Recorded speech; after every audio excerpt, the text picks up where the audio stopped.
Welcome to the Journos here on PLZ Soccer's YouTube channel. I'm Peter Martin. Hugh MacDonald and Graham McGarry and Gordon Parks here with me in the studio. Don't forget you can hit the subscribe button on our YouTube channel, and thank you to Cameron Commercial Vehicles, our main sponsor for the season of our programming. And there's lots to talk about, and those Be Me headlines which will sum up what we're going to talk about. Transfer window at the halfway mark. Scotland legend Eddie McCreadie dies at aged 85. At the Jens factor at Motherwell Manager of the Month and Player of the Month at the same club. Ronaldo's quest for 1,000 goals, and who is the greatest ever player at your club for ability, and we'll give you the criteria, and the guys hopefully will come up with a name. I have to tell you, 2 clubs left me completely and utterly stumped, and hopefully along the way you'll be able to add to it in our comments section. So with that in mind, before we even get to that, I thought I'd throw in a question from our sponsors, Elite Joinery and Fire Protection. And this one is about the World Cup. Which country has lost the most World Cup finals? There's a belter. France, Germany, Brazil or Italy is the options behind you, Graham. Well, I was going to say the Netherlands, so that's out. So that's really put him in the back. You know, that's the equivalent of starting at 11s and your first pass is a really poor one. So I'll say Italy. Right, Hugh, you look at that. Look at the quizzical face. I'll say Italy as well. Yeah. Italy. I'm not going to go against the dawn of history, but I'd say Germany. Okay, right.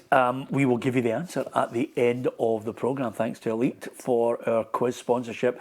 And just on the halfway mark of the transfer window, I mean, Celtic have left everybody bemused. Rangers are really taking the bull by the horns. Hearts have got somebody in a kind of pre-contract for the summer, but I still think they might look for a striker. And all the other clubs, especially at the bottom half, may well have something significant to do that could take them away from the real danger zone.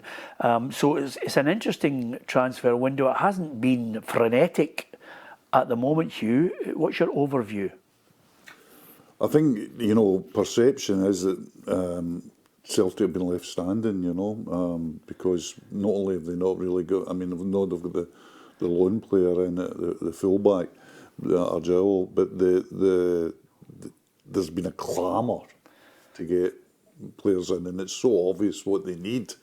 So that clamour, I don't know how near they are to. Martin O'Neill was indicating yesterday there might be something in the next couple of days, but if Celtic don't get, quickly budges in the door, the temperature will rise dramatically. I think it's interesting as well how much Rangers are putting into it, because I think there's been a strategic kind of look at this league and said, there might have been earlier in the autumn the feeling that this was a season just to take the lumps and see what we can do next season. But now they have literally Champions League on their doorstep because of their coefficient. So I think they'll go all out, and I think some of their business is already around it. Hearts already got a couple more on the way. So at the moment, there is that perception that Celtic will have to do something and do it pretty quickly. Yeah, I mean, it's a strange situation, and I can't think for the life of me when this has occurred before. And it just shows you how calamitous it's been in the background. But there's Celtic recalling Stephen Welsh from Motherwell, and then within a hair's breadth of doing that, they then come out with the line, but he could go back. Aye, that sums it up, didn't it, really? I mean, I really felt sorry for Martin O'Neill yesterday at his press conference, because he's been thrust into the middle of this. And I thought it was so telling about the shambles behind the scenes that he's coming out and saying, oh, well, I'm scrambling about and I'm trying to get targets. And it just shows you that whatever was left, that list by the football doctor, Paul Tisdale, was obviously not good enough. Or Martin O'Neill deems it not good enough to be the standard to play for Celtic. Yeah. So he's now scrambling about. Sean Maloney's trying to find players, led to believe he's kind of leading that. And he's presenting them to Martin O'Neill, who's then deciding. And it's 2 weeks into the transfer window. We've known they need a striker for a year, over a year now. We knew they need a right centre back, they need a right winger. Where are these targets? They're scrambling about, and I think Rangers and Hearts are stealing a march on them. The other thing about it, which he's got to deal with, and he's got to deal with it from a manager who has to say, well, this is the here and now.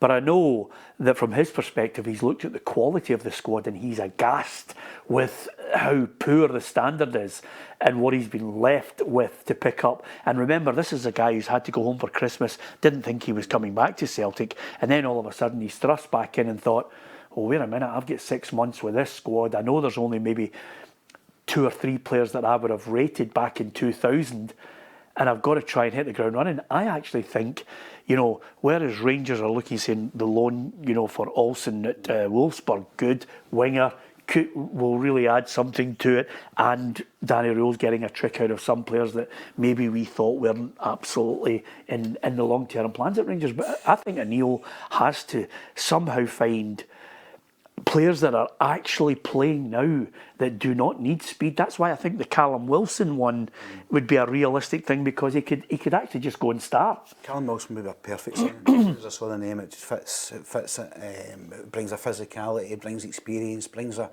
Celtic fans will get a lift with that kind of pedigree. But the dysfunction's coming home to roost at Celtic and the lack of strategy. I mean, what did Tisdale leave? Did they leave a blueprint? Did they leave a selection? Did they leave anything there tangible? The good doctor, I think, failed badly, and I think, listen, as journalists, right, the transfer window at this time of year became a damp squib. It used to be at the start of it, it was novel. There would be a programme on transfer window, deadline day, leading up to midnight. They scrapped all that because it was so non-event. This is the most relevant transfer window. It's going to be the decisive factor in a title race. It's going to be exactly who does what. It's going to determine where the title flag ends up. And I think it's riveting. But Celtic are behind the 8 ball already. Rangers are doing good work. Hearts don't have to do much.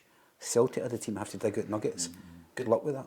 Yeah, and the Hearts have got Rodgers Mato in the summer, but I still think if Derek has got aspirations to actually, yes, they could restore their 6-point advantage, we know that, but if they've got aspirations of actually pushing on, I think they have to look and say to themselves, wait a minute, 75 minutes here, Shanklin hasn't hit the back of the net, so here's another striker who potentially could. Yeah, I think that might happen, because there's talk about Kabore and guys like that maybe heading out the door.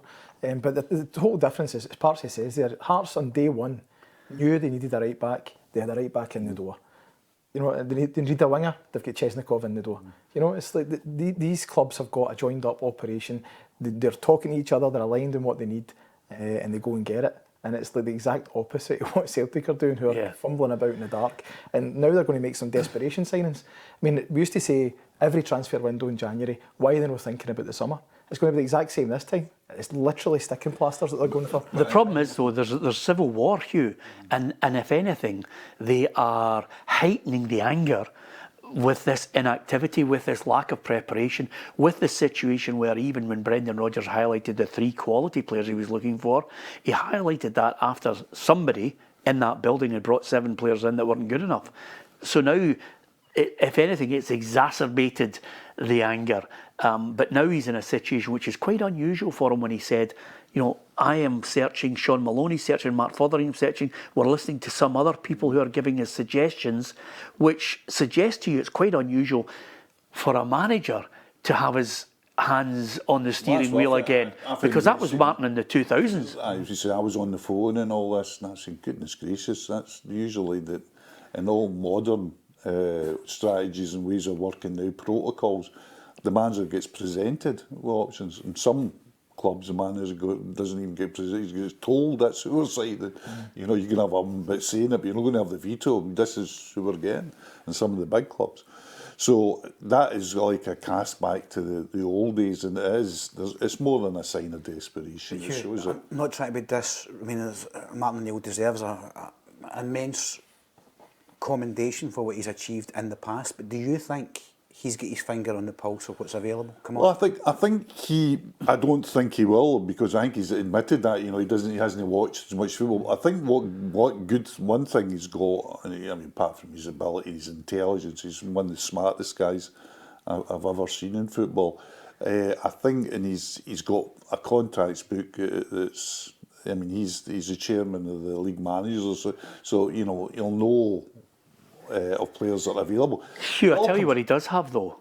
he does have one thing that maybe we're not giving him credit for, and I would draw you to this. He has an eye for a player. Oh, aye. He knows a player. So if somebody could give him, 7 or 8, whether it's Y-Scout, whether it's somebody who says, right, and he says, right, I need to have a quick look at this boy. Martin's got an eye for a player. And remember, he's also got in his mind what it takes to get the best out of what he has, but he also has something which I think a lot of people didn't give him credit for first time around.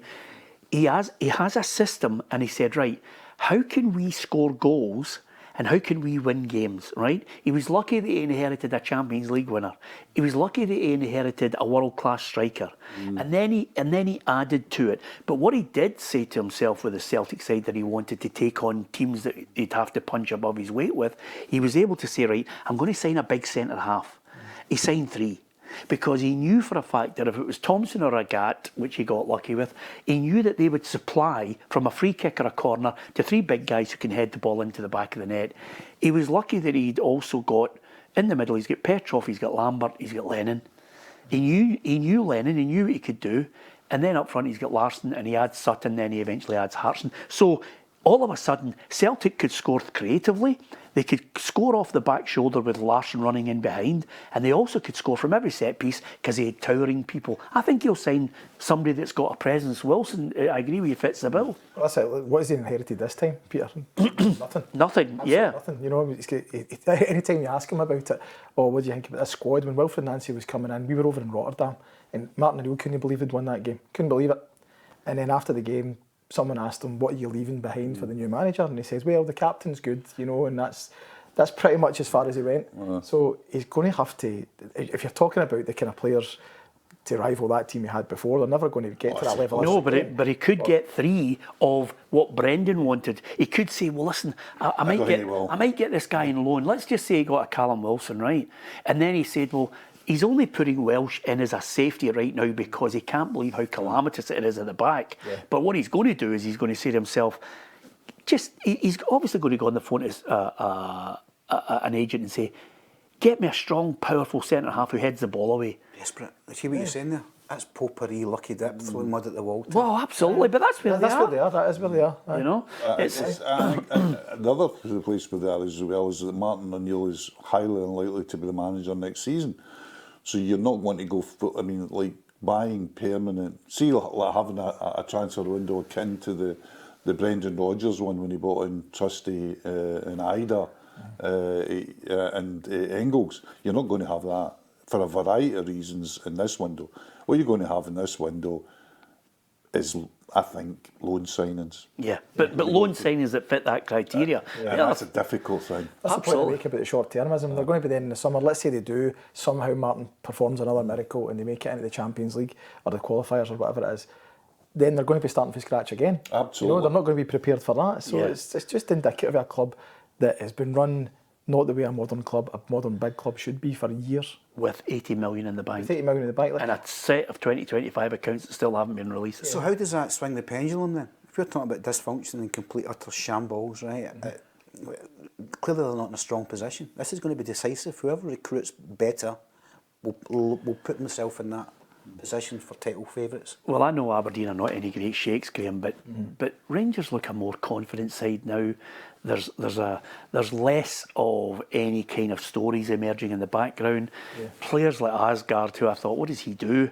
He scores a goal from a set piece. Gassama's more than capable of going past players. I still think I'm not convinced by Chermiti, but nevertheless, they look a different side now. They look as if they're all playing for the manager, all buying into what he's doing. Yeah, well, Danny Rule has done what Martin O'Neill will do at Celtic and has done in the past, is play to the strengths of his players. I loved the Brendan Rodgers interview the other day. He was over in Saudi, where he said, I made a point of coming in here and just playing to the strengths of my players and keeping the 3-5-2 that they play over in Saudi. Yeah. And you know who that was aimed at. There was nothing to do with the Saudi situation. But it spoke Apparently of... the Saudi journalists are going, yeah, you're of right, course, well done, Brendan. Anyway, just on him, I think, say what you want about Brendan, I know some of us have in the past, but I think he's been vindicated completely by what's happened here in this transfer window, because it's not one man, it's not him that's causing this, Maybe it is one man, but it's certainly not Brendan Rodgers that's causing this at the moment. No, I think if you exonerate him of any blame, it's the fact that he did, after Bayern Munich, when he already had a striker sold from underneath him, he did highlight, I want 3 quality players, and that system and that blueprint that they follow just derailed him. The rest of the calamity after that is Brendan's fault. Yeah, I still think he's very much to blame for the transfer thing as well, because he took the transfer model there, which people decry it, but I keep saying to them, that transfer model delivered, 13 leagues out of 14 and delivered massive profits over the years. So it worked on and off the park. Even if he was a dud and he was a dud, it worked. It worked. And Brendan ripped that up and said, I'll get the players in. And he went and spent £30 million. And then when other players were being presented to him, said, "No, I don't fancy this so much, don't fancy this." It was a complete logjam. I'm not saying he's all the problem, but I think he was a huge part of it. And I think, people say, well, you can't blame him now, he's not there. I can, because I think a lot of it is the hangover from the people say, well, what did Wilfred Nancy leave Martin O'Neill? What did Rodgers leave Wilfred Nancy? And he was offered players and didn't take them. Yeah, listen, I think out of all of the clubs, and by the way, it's not a definitive. It's not a definitive now, where the whole axis of signing players has changed. Because quite simply, we've had Stephen Robinson in here who said, listen, I've got one guy who I trust implicitly, who knows the type of player that I like. And if he says to me after watching him regularly, this is the guy, he said, I'll go out of my way to try and watch that guy. Yeah. So there is still managers, albeit it might be rare at the top clubs, but there's still managers who operate in the old style. And I wonder who's getting the credit for the next topic that we move on to, which is the Jens factor, because this guy has suddenly, not only, I think, filled a lot of us with hope of what football's all about again by watching them the way they've played, but he's got guys in there and you're thinking, where did he come from? I mean, I didn't have Elliot Watt on my radar at all until the start of this season. Well, I'd actually spoken to someone in the club this week, and it was interesting. We're kind of chatting about where did you find these guys, and it was, they were saying very much the best clubs now, and Motherwell try to follow that because they've not got money, so they've got to find a way to bridge the gap, and obviously they've done that. As a mixture, so they use data to identify certain targets, but they won't sign someone based on data alone. They will watch the guy at least 3 times, they will take it to the manager, they'll discuss it. It's a whole sort of process that they go through, including some of the elements of the old school way of doing it, but also using data to say, right, okay, we need a player who plays in this particular style that Jens likes, we need a ball-playing midfielder who can dictate the tempo, who's out there in our budget. They landed on Elliot Watt. Now, when Elliot Watt signed for Motherwell, I've obviously got a lot of pals who are Motherwell fans. Everyone was completely underwhelmed by it. Why are we signing this guy off the bench at St Johnstone? He's been a revelation. I think he's the best midfielder in the country this year. More than that, though, Callum Slattery's become a prominent pivotal. Yeah, listen, the manager. I had written him off.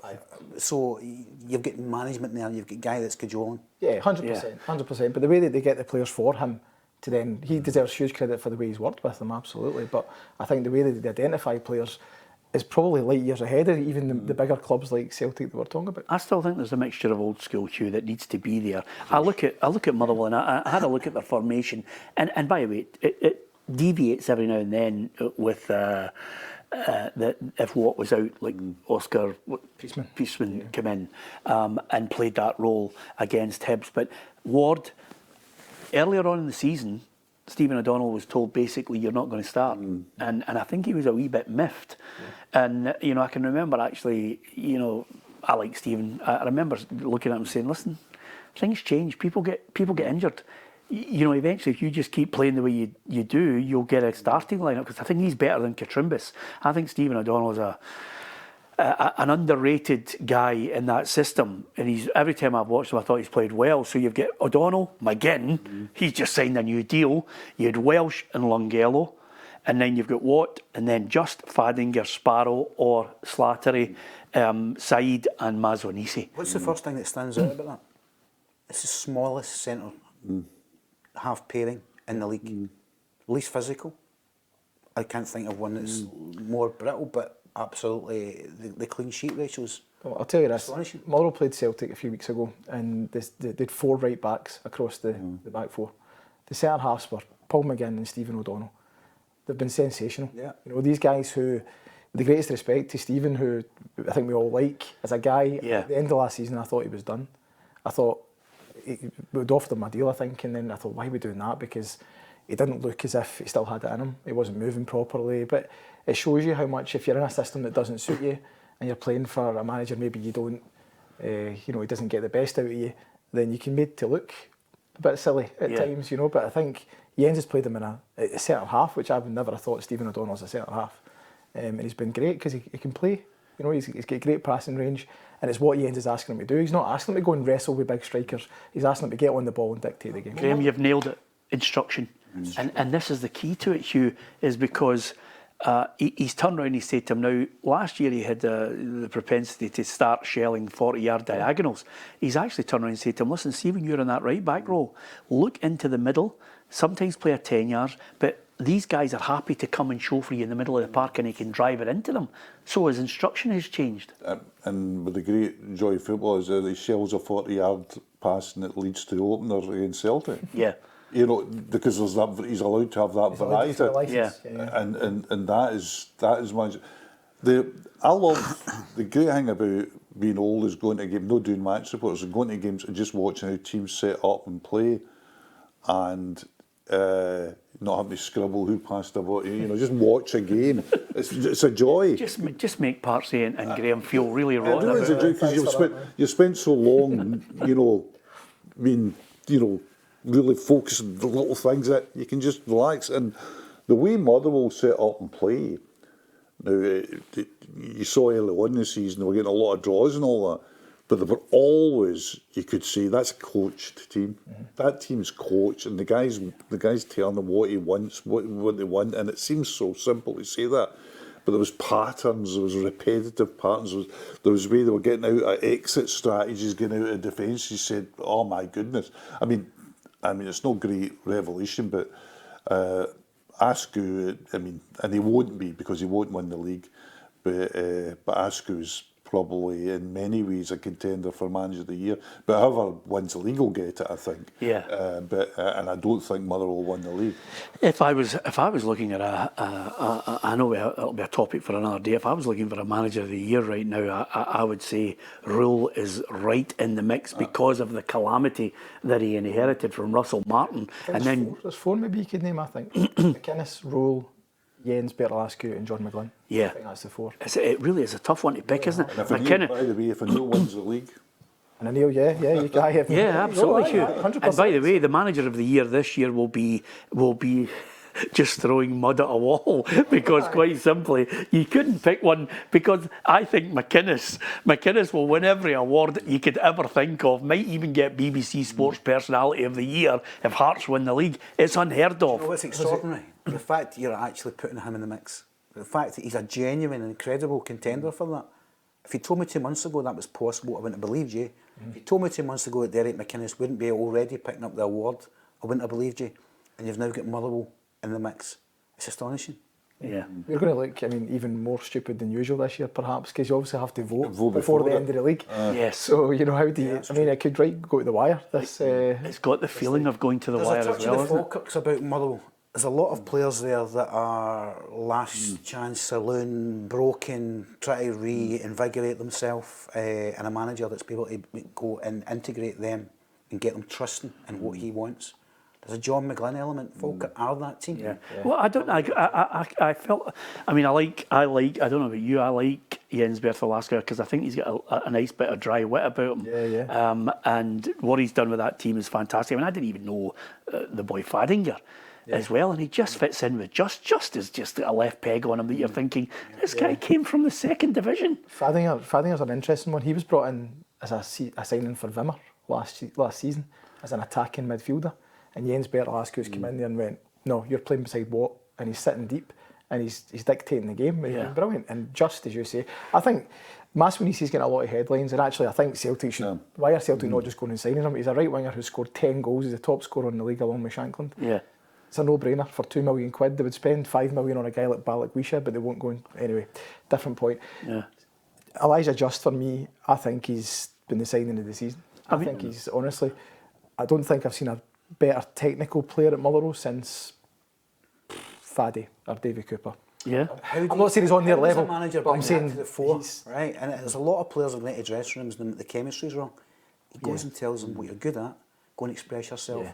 That kind of feeling as a footballer is the best. Do you know what's great? Like guys like Andy Halliday and Stephen at the start of the season who weren't getting a look in and were maybe a bit, cheesed off or whatever, they're still waxing lyrical about him. Yeah. You know what I mean? Because they know that he's a good manager. And any player you talk to, it's that clarity. It's that clarity. They rotate.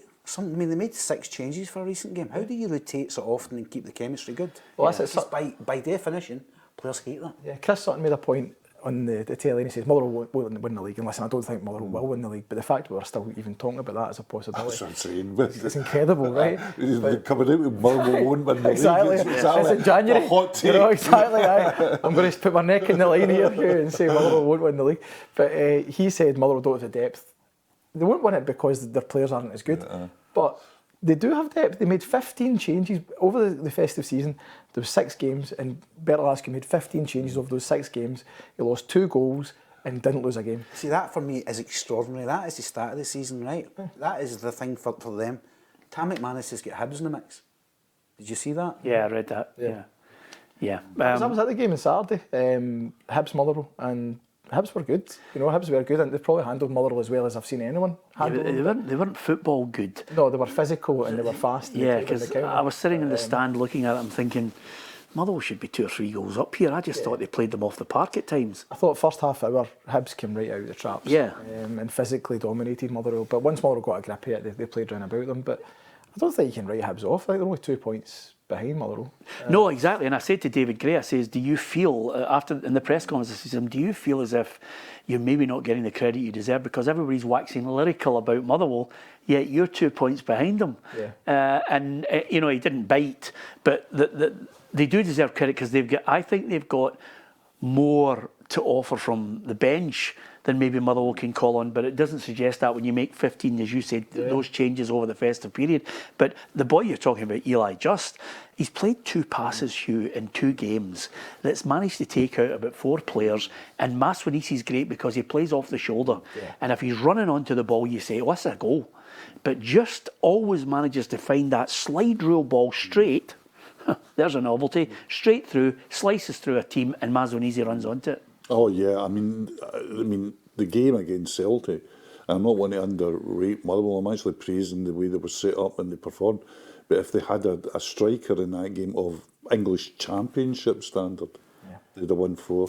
Yeah. It's interesting that he's ditched the striker. I think he knows he doesn't have one. He's not playing with one now. He's playing side Just, and Maswanisi as I've kind of. See, when you've got a player that's elusive, he's so elusive and he ghosts around the pitch. That's a rare quality. There's very few have got that kind of special elusiveness. Yeah, and it's the work rate they're putting in as well. I think it's impressive. Like off the ball, their structure behind the ball is incredible. But it goes back they're to not losing goals. The start of the season, Graham, when a couple of the players I'd spoken to said, listen, we were away for 2 weeks. He said, but every one of us knew in the Netherlands what this plan was from this guy. Yeah. Every one of us came back thinking, we know what we have to do. Yeah. And I thought that was rare for players to say. You know what players are like? They're a cynical bunch. Yeah. And I think the first game of the season, they were away to Clyde over at Douglas Park, and they coughed up a goal. Slattery underhit a pass to the goalie, and the goalie was 35 yards for his goal, and the Clyde guy just chipped him, and everyone in the stands going, oh, God's sake, what is this? This is going to be an absolute car crash.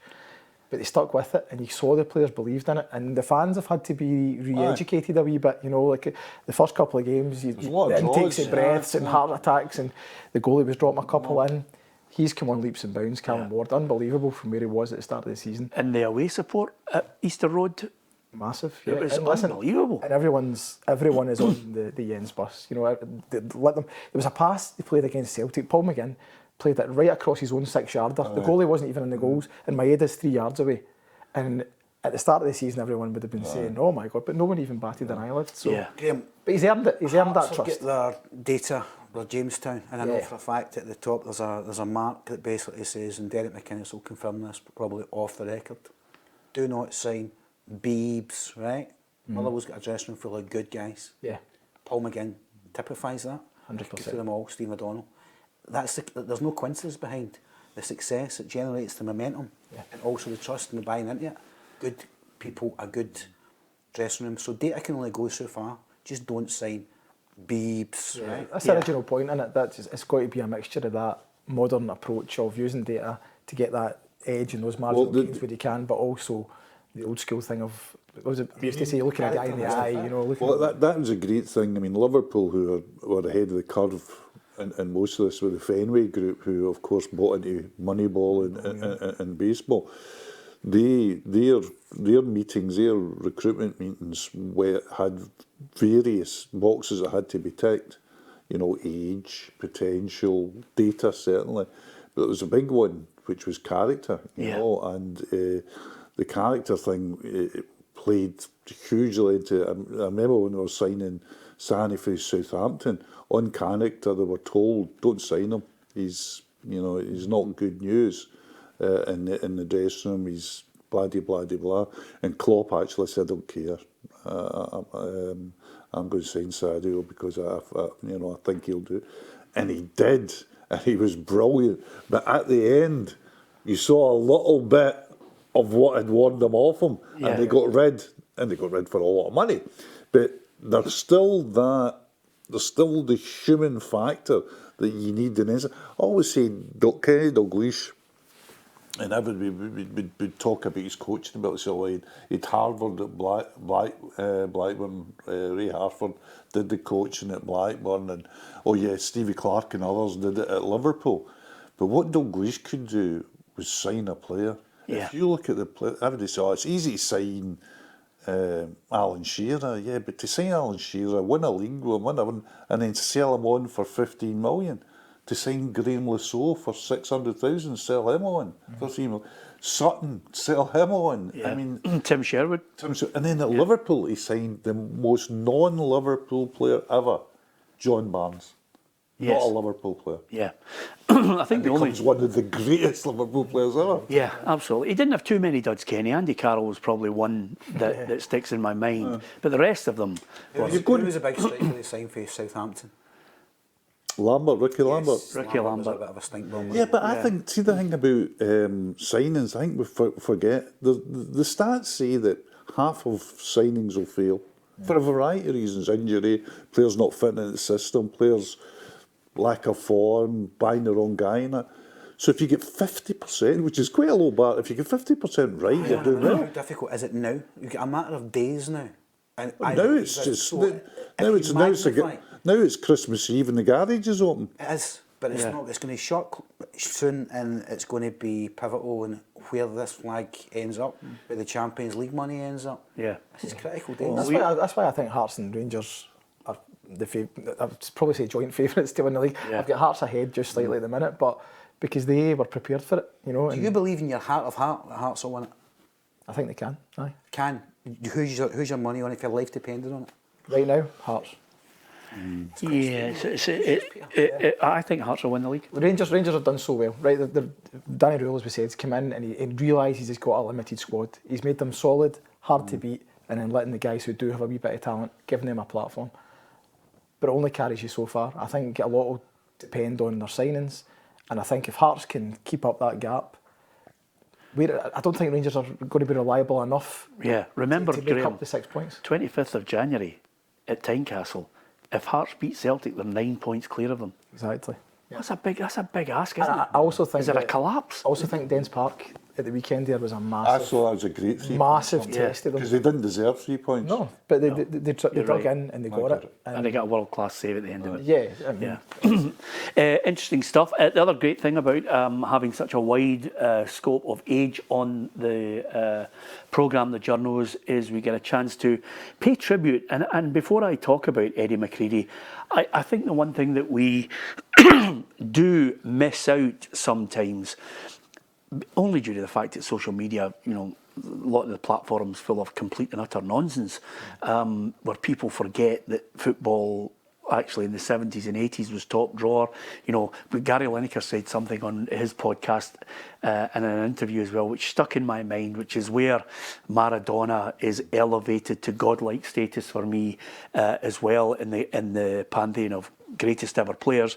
Is he said, you know, everybody vilifies him for the hand of God.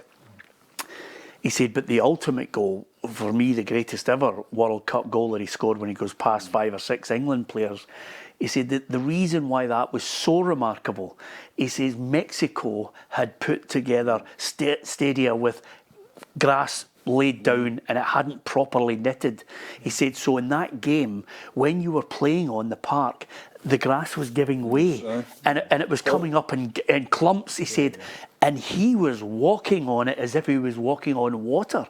He said, and he glided past players. He says it was absolutely unbelievable. He's got Peter Reid and Terry Butcher trying to haul him down as well. Well, this is the point I'm going to make. There was a lot of talk about Maradona cheating in that World Cup. The biggest cheats in the park that day were the English. They were kicked 7 bells out of Maradona, and they did it in rotation. Hodge, Reid, Butcher. People don't look at that as cheating now, but it is. You're trying to injure a player. Yeah, but with all due respect, Hugh, it's not something utterly unique. The Portuguese kicked Pelé out in '66. That's what you do, and that's if you can combat them by fair means, you combat them by legal means. Yeah. And I think the greatest thing about Maradona, the surface, but he had the guts, and the wherewithal to take that ball, knowing he was going to get hit at one point, and he had to right channels. And remember, when he did score, he got hit from behind with Butcher on the Achilles tendon, up and away. It's why I maintain Maradona is the greatest player ever, because Maradona could play in any era. Messi couldn't. Messi couldn't have played that day in Azteca. You know, there'd have been a chalk mark on the ground. You know, and that's not against Messi. Yeah. I'm talking about his physicality. Messi couldn't play in an era of tackles from behind. But what you just said there... That's a great argument for another programme, isn't it? By the way, sacrilege. To people, you actually saying that, but never a truer word spoken is a fact. Yeah, that's all Messi. But then I guess, it's a I guess subjective you don't know, though. Yeah, because you don't know if Messi was in that era. There's no way that Messi goes in. He wouldn't have been picked. Pitches Well, against Yeah. those. I mean, he says Maradona. I think Pelé because he did it so young. But the point that I'm getting at here, and on that, it's interesting enough. If you get a chance, from a sporting perspective, one of the best documentaries I've ever seen. I enjoyed it so much. And some people, it was weighed heavily in Michael Jordan's favour, but The Last Dance was magnificent. Brilliant. But the reason it was magnificent because there was one moment in it that related totally to football, to any contact sport, and it was quite simply when the Detroit Pistons said we had a rule called the Jordan rule, and it was just basically don't let him run at it, foul him, take him out, do whatever you have to do. We've got big physical guys, let's batter them, and that's what they did. And they were allowed in that time in basketball to do that, and that's what people do in football. He's a danger man. Get Gentili and stick him on him and rip his shirt off Maradona. And go on YouTube and there's a highlights reel of the fouls that have been committed on Diego, right? And they're absolutely ex-certificate. You won't find that same reel with Messi or anyone. Well, one of the great things. It's a challenge from back. It's done. It's done. Another it's thing a good is, thing, you know. It's like a great thing, right? Another thing is first foul now is a yellow, and first foul now is a potential red. You can get a red for your first foul quite easily. You couldn't in the old days. Used to get a free one. Absolutely. And that brings me nicely to, I think, Eddie McCreadie, because quite simply for a lot of us, I mean, I'm looking at it and I'm saying to myself, okay, East Stirling to Chelsea. You know, there's your first eyebrow raiser. And then over and above that, Tommy Docherty looks at him and thinks, you know, this is a player that can help us. He had, you know, tremendous success as a Chelsea player. He actually went on to manage them as well. But we, to a lesser extent, not to yours, but to a lesser extent, we probably don't realise that he was also part of that great 1967 Scotland side that defeated England 3-2. So I think, you know, when people... And I looked at the newspapers. I'm not criticising just the newspapers, but I looked at right across the media to see what effect an 85-year-old man passing away had.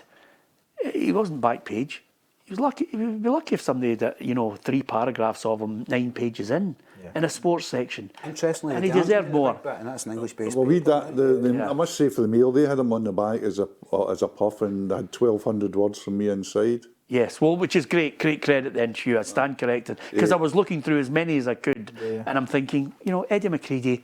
Again, we are so dismissive and so here and now that I thought he's worthy of a. The thing about him is he speaks to a time as well. I mean, we're talking now about winning the league up here, and you alluded to Martin O'Neill in 2003. The fact of the matter is, and it doesn't please me to say it, but the fact of the matter is our game's on the uppers. It's done as far as quality is concerned. We see that in Europe repeatedly, you know. And it's the quality of it in terms of elite style is down. Whereas in the old days, and it's the old cliche, English league was very, very strong, and every English team had 3 or 4 Scots. But the interesting thing is, yes, that and East Stirlingshire left back could go down and play. It was the second division Chelsea were in at the time, but eventually did get promoted. And he was 22 when he went, so it wasn't as if they just spotted this 17-year-old gem. Who spotted him, Hugh? Tommy Dock.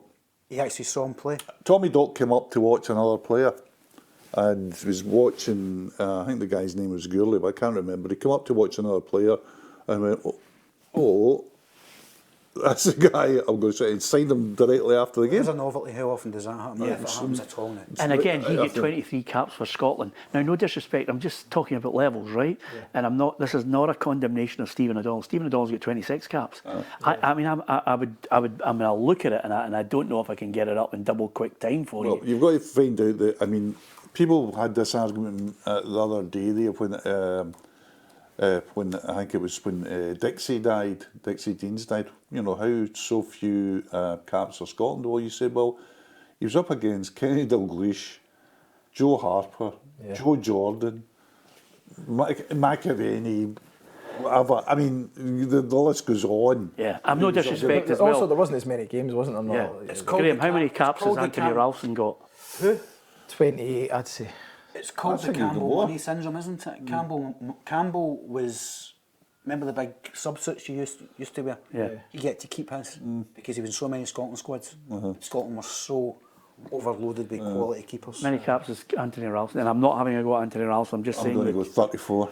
He's more than that. He's probably about 46. He's 24 caps. So 24 caps, and Anthony is a good, honest pro, and he's batters away and times comes in when Johnson's picked up an injury, and I think sometimes he's an easy target for people. He's not at a level that Eddie McCreadie was ever operating at, but it just shows you that we sometimes are dismissive. Remember, Hugh, in the 60s, you said he signed in 63 for Chelsea. In 63, all the way through to, I would say, 74, 75, Scottish and English football was dominating Europe. Absolutely. And the other thing is, you've got to remember who he was up against. He spans the era from Eric Caldo, who's one of the quickest and best the Rangers left by. I was young when he was, but he's very, very good. So Caldo's, and he's also in competition.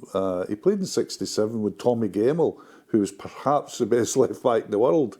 Was around for Scotland as well. I mean, Gemmell had his injury. I think he was injured at the time, but you're up against You're going against, really top-class players.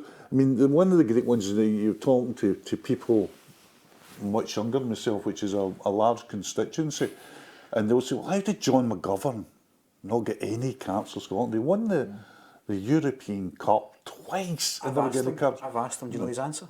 He says they didn't know he was English. He thought he was English.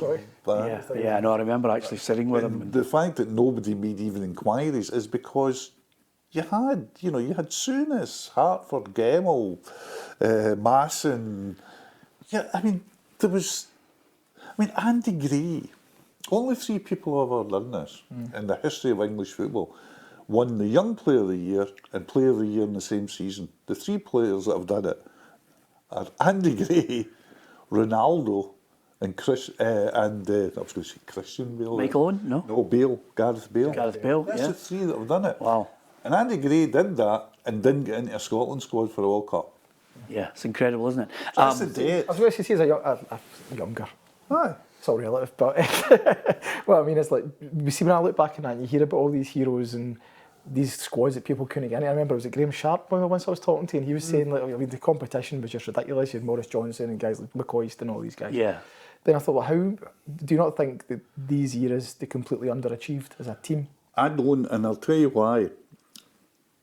The stats said they did because they didn't get World Cups, but World Cups were hard to get to that time. Scotland, Even when they got there, Hugh, they didn't get out of the groups. 78 underachieved, Hugh. 74, they were unlucky, the only unbeaten team in the World Cup to go home. But before that, when they talk about the Baxters, the St John's and all that, 62, they played, only one team got out of the group, and they were in a group with Czechoslovakia, which went to a playoff, and Scotland had tons of injuries, and lost the playoff. They had 5 big injuries, lost the playoff narrowly. Czechoslovakia went on to contest the World Cup final. 66, only one team went through, Italy, so they lost to Italy going through. 70, one team goes through, they lost narrowly to West Germany, who go on to the semi-finals.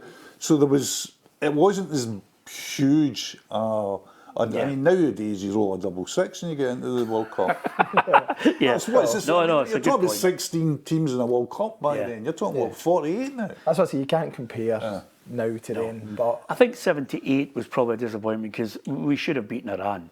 You know, you've That got would be. But 74, I thought they had a better team in 74. I thought it was if you look at the 74 team, I think you're saying to yourself, that's a strong mob. Absolutely, and but again, I have for a long period in my time thought the 1974 Scotland squad was the best squad I've ever seen put together. But then the counter argument to that is Ruffy showed me a picture of them lining up against Brazil in 1982, and every one of them was either winning a European Cup, on the verge of a Cup Winners' Cup win, on the verge of a UEFA Cup win, and they all had medals. The only one who had one medal was Ruffy with the League Cup. The rest of them were all either great or bound for greatness, you know. So it's a crazy situation. Couple of things before we go in it, and again, it's about world football and their place in it. And then the second point I'm going to make is just utterly ridiculous because I can't come up with a couple of names for this. But for the second last topic that we're going to discuss on the Journos, Ronaldo, there's a lovely piece in 442, the quest for 1,000 goals, and a legitimate 1,000 goals. And I apologise to Romario, and I apologise, sacrilegious to say, I apologise to Pele, because I think, you know, some people say they included his 5-a-side goals, but he still scored a barrel load. Ronaldo, for me, I think maybe his place at the top of that tree will be probably greater once he's gone from the game. But he's a phenomenon. He's a machine that I think is an example to people that he played as a 7, Hugh, and then switched to a 9. I know. It's ridiculous. And now I think we can't quite get the exact figure at the moment, 954 goals in 1,300 or so appearances. And he's scored 143 goals in 226 for Portugal. And he scored his first goal, I noticed, in the piece in October 2002. And here we are 24 years later, and he looks like a Roman god. He does, and he still plays little one. I mean, and he's managed his game. I think some of the things about Ronaldo's been sort of slightly soured by the Ronaldo-Messi thing, which creates massive ruptions on social media. Instead of people saying, my God, isn't it great we had the two of them at one time? Yeah. Isn't it great that we could just sit down and watch it? Instead, one's got to be sort of, you know, thrown into the bin while another one is lauded. And I just don't get it. I mean, I think one of the great things about Ronaldo was that athleticism that he showed early in his Manchester United career, you know, that sheer absolute pace and dribbling ability, the excitement, and to retain that for, as you say, 17 years. See that stat about Portugal? That's that's a goal every 2 games. And an international Ridiculous. They also play in an era where their longevity is sustained by the fact that they don't have other responsibilities. They just play when the ball comes to them effectively. They're given that kind of licence, and that is a factor in why they're still playing. Do you give him credit, though, that he has had to change his game? Absolutely phenomenal, right? That ability to transform yourself is Ronaldo-esque, right? Yeah. But don't forget, they only play when the ball's with them. Yeah, but when Gary Neville turned around and said, listen, it was 55 step-overs. And eventually some of the players are saying, listen, any chance? And then Ferguson saying to him in training, right, see when he gets the ball, hammer him. Wallace Smith was... That's the famous thing Wallace Smith done. He said no fouls. And so there was no whistles or anything like that. If they hit him, it was play on. Yeah. And I think that made a big difference. And the great thing about Ronaldo and Messi in the modern generation at the very top is they've invested in themselves. If you, partly, I'm not yet been invited, but or no doubt will be to his mansion, particularly when he was in Madrid. There was certain floors in it. One floor was a complete gym with his own personal trainer. Yeah. That is like not a personal trainer he brought in full-time, a full-time chef. Sleep coach. Everything just down to... and you look at... It's funny because I think one of the great underrated players of all time is Wayne Rooney. Yes. Isn't that a daft thing to say? Wayne Rooney's underrated. I think Wayne Rooney could have been a potential Just think what to he'd be a achieved goal. if he'd a sleep coach. Well, there's a start for you. Wayne Rooney's younger than Cristiano Ronaldo. I know. You think to yourself, because Wayne Rooney would have been the best right back for Manchester United, the best centre half, the best midfielder, the best right winger, the best centre forward. Wayne Rooney could do everything, and he had a fantastic career. Don't get me wrong. But you would rarely hear people saying, greatest of all time, Wayne Rooney. And I think Wayne had the capacity to be that. Yeah. Environmental challenge, Wayne Rooney. Sadly, that's a fact. Yeah, absolutely. Ronaldo, though, had a work ethic and a mindset. And he very much, I think, a bit like Djokovic, had that minutiae attitude to detail, to diet, to how to excel, to how to make sure that your body is, monitored in every aspect. It's incredible, and I think he deserves great credit. Where he lies in our top 10 of madness of who's the best, who's the second best, and everything, it sometimes, as Parksy rightly points out, is subjective. And with that in mind, I thought I'd end with something, because you know what you like, Graham, you flick through the social media and you see people posting things, you think, that's ridiculous, don't be so stupid, and some of the people who are posting some of these little memes and top 10 this, top 10 that, greatest ever player, or this guy, and he's got the memory of a nano iPod from 3 weeks ago, and I'm looking, I'm thinking, who's the greatest ever player in the Scottish Premiership for each club? And I tried to base it on, skill, goals, creativity, passing, defending, all of that in there, and maybe that cult hero where people look and think, he was brilliant for us. Not necessarily the person who's been voted the greatest ever player because of the stature, because of the achievements of winning certain things. And it was a tough call. I was actually coming up with players, and then obviously the great thing about it was I was looking and thinking, Hugh's here, he'll throw in a couple of curveballs. So with that in mind, Hearts, I was slightly biased. I watched Robbo score goals at times when he was completely written off and unfavoured by Jim Jeffries, but he still managed to score goals because he's just a brilliant predator. But I wonder, somebody might turn around and say, well, surely Gordon Smith deserves a mention. Hearts, Dundee and Hibs league winner. Dave Mackay. Dave Mackay, absolutely. I mean, I never seen Conbald or Wardhaw. So you look at it and you say to yourself, have we got the memory of just... I would say the curveball I would put in, it was when I was working in Edinburgh in the very early 70s, was going to college there. I used to go to Hibs one week and Hearts the other week, because just, watch a game, and Hearts had Rab Prentice outside left. Yeah. And I always remember he was... skillful. Just beautiful to watch. Yeah. How good was Sandy Jardine? Sandy Jardine was absolutely unbelievable. He'd be nudging for something. Yeah, and he's got the fact that he'd be nudging it for two teams. Yeah. Sandy could play inside forward. He was a full-back, one of the best in the world at full-back, that good. And he made his name at Hearts late in his career playing sweeper. So that's how good Sandy Jardine was. I was lucky enough because obviously at that time I was a young reporter in Edinburgh and he was my co-commentator for 2 years. It was brilliant. We had a great laugh. He was a brilliant person. I loved him. And he said that one of the directors at Hearts said, I didn't actually realise how good you were. He was PFA Player of the Year for Hearts as a sweeper. It was magnificent. So that's the type of thing I don't know. Who's the definitive for Hearts? Rangers, 355 goals. McCoist. Yeah, if you're talking about most skillful, though, Walter Smith told me once, he says the most skillful player that he coached at Rangers was Mikhailichenko. He says could he get the ball off him in a phone box? Yeah.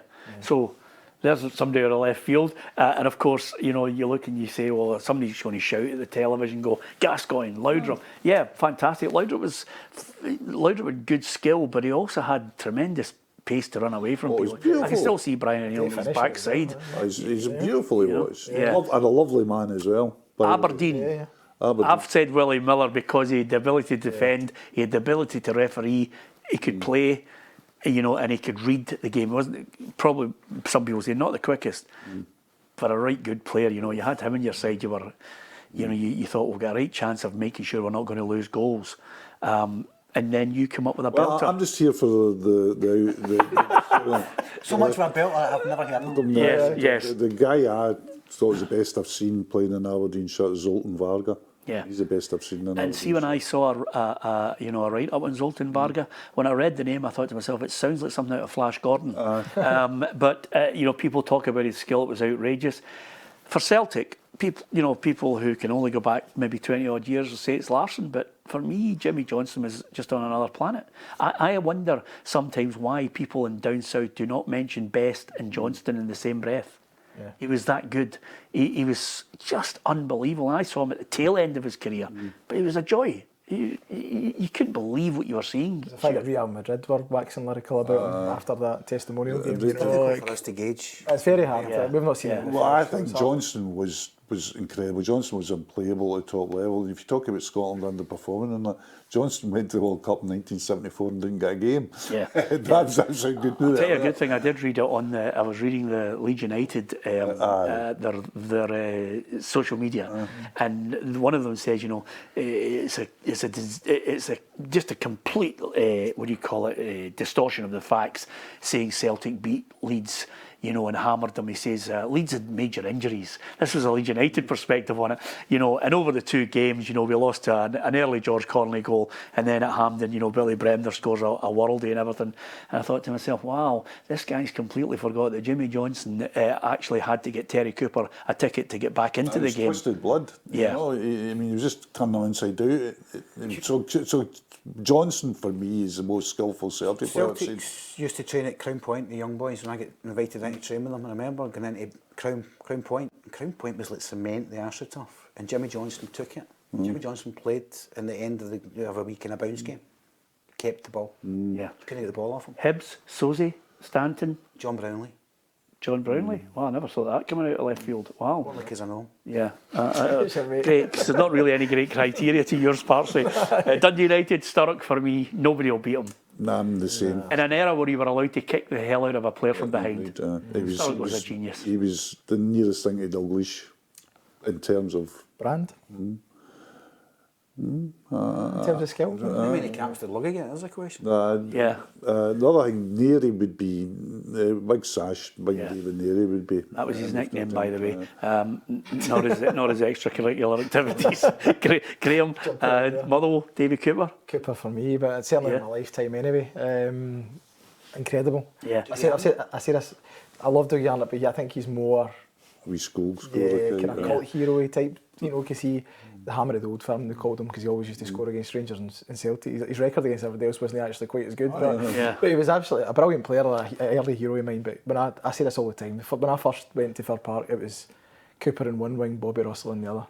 Not a bad pairing. McGarvey, St Mirren. Always underrated beyond belief. Played with him, saw the genius at first hand. He was so unorthodox. I don't think I've ever played with anybody or seen anybody play like him. He was a lovable person as well, by the way. I love Frank McGarvey. He's magic. Dundee, Claudio Caniggia. I can't believe I'm saying that in the breath. You know, they had Ravanelli.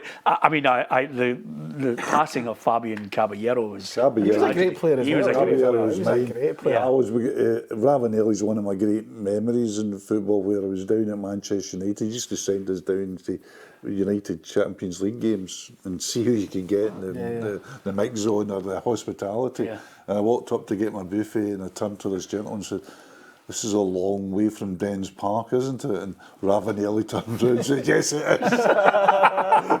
And the two teams that I struggled was Kilmarnock and Livingston. I make no bones about it. I mean, I apologise to every Kilmarnock fan, you know, but I built my entire model of how I play football partly on Eremenko, which is complete economy of movement and maybe pick a pass. Is there anybody better? He was outrageous, wasn't he? Absolutely If you go back, Do you know what the gift he had? For somebody that wasn't the most mobile, always the time in the ball. Oh, he was just outrageous. Tommy McLean, maybe I would Tommy say. McLean, yeah, great. Tom McLean was a star man when they played Real Madrid in the European Cup. I would give it to Tommy McLean because Derek Johnson said to me once, he said, there are wingers who would actually whip the ball. Tommy just floated it to me and I just went bang in the back of the net. Tommy McLean was a great player. Very clever player as well. And again, I give a special mention here to a guy that's probably been the best player at two clubs there. You're going. Gary Harkins. The most technically gifted player in the last 20 years, playing the top flight for pure natural ability. You play five-a-side with Aidan McGeady. Yep. Again, there's guys like that. We should celebrate. Gary was a joy. I mean, at one point when he really got himself fit at Dundee, my God, he was a joy. He's just been inducted into the Hall I of Fame. remember seeing him the game Dundee Partick Dundee? Thistle in the snow years ago. Remember? Do you remember? It was the Firhill, and he won about 5-2 and he ran the show. He was absolutely brilliant. Livingston, I just put David Fernandez, but there's bound to be somebody else. Fernandez is the one that jumps out at me. Yeah, and Falkirk, I put Kevin McAllister, but he threw in a cameo from Chris Waddle, and Chris Waddle's, I think Chris Waddle is second in the Marseille Hall of Fame, only to Thanks, Susie. Jean-Pierre Papin. I mean, that's how good Waddle was. Anyway, listen, I've run out of time, but great collection of names that we mentioned there. Hopefully you enjoyed the insight from these guys and some of the names. I did put it out in social media if you can come up with a player that you think has all those attributes, not necessarily the greatest ever from the whole fan vote, but somebody that puts bums on seats. I mean, even Henrik Larsson in a recent interview suggested that it was, Moravcik over Ronaldinho. Really? And I loved Lubo, but, Ronaldinho was outrageous. Anyway, the only guy to play a pass with his back. Quite unusual to see. Anyway, I posed the question at the top. There it is, the elite quiz question. It was, which team has lost the most World Cup finals? And the answer is Germany with 4. Oh, no. It's not, of course. Yeah. We'll never Go love on. that. It would be West Germany. West Germany, yes. And in Germany. Yeah. Just because he Well, lost. Jesus, it's two different countries. Great point, Hugh. Great Yes, point. great point to get him out of it. I went for it later. By the way, this reminds me of the end of a Family Guy on many an occasion where they all just start knocking the hell out of each other and punching each other out into the street. And with that, hopefully you've come up with an answer as well. Thanks to Hugh MacDonald and to Graham McGarry and Gordon Parks. Don't forget to hit the subscribe button. We would love your support throughout 2026. Thank you for listening and watching.